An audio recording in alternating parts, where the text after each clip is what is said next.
I mean, there's semis, flattened, trailers, cars upside down west of Bologna on 64, and we're hearing people yelling out. Tornado was located 2 miles northeast of Bologna.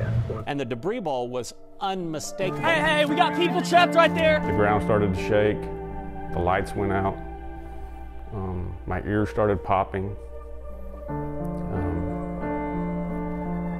and then it hit. Look at the scope of this tornado that's on the ground. It was large at that time. This is a picture from a viewer in Mayflower showing just incredible damage there. Debris everywhere, the trees stripped of their foliage. Right now, I think if there's one thing this town needs, it's prayers and first responders. My house collapsed on top of me, and I mean, by the grace of God, I was able to crawl out from under there, and I survived, and I just got really lucky. I remember I guess the hail. It sounded like someone was just dumping gravel on the house. And then the only other sound I really remember was just like boards being pried apart. And then we had kind of I don't know, for me, it was like a sensation of a vacuum just sucking us up. Within seconds, when it hit, I just remembered being airborne, my mouth, my eyes full of mud. I remember flying in circles, kind of spinning, and then landing. And then it was over. And we immediately started yelling for each other to try to get accountability. I found Keaton, our son.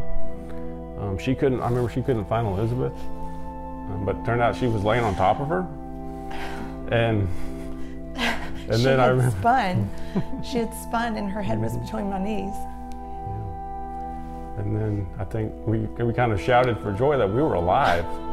We had survived. The smell is one thing I'll never forget. It smelled like fresh cut grass, fresh cut vegetation. There's trees everywhere. You know, vegetation's been stripped up along the path of the tornado.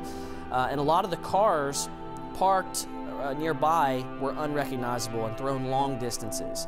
And it's some of the worst tornado damage I've ever seen, and I've been chasing for over 10 years. You could just see all of Bologna was pretty much gone. But today, the community has already started to rebuild from the ground up.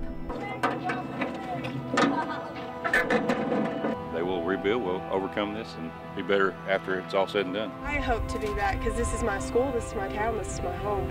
So I want to come back. And you're going to do what you can to rebuild? Yes, I would. It was just astounding to see the outpouring of love everybody had. There were so many acts of kindness and so many people came out and helped. The amount of donations that poured in and the amount of people that showed up to clear roads, clear houses, and just do what they could. And a lot of those homes, they did rebuild. Time heals wounds. The trees begin to grow back. There's still that tornado scar there. It'll be there for decades, but it lessens and lessens, and the emotional impact lessens some, but it never goes away. Like every day is a gift. Yeah, very thankful. And nothing can break the spirit of those people here in Arkansas.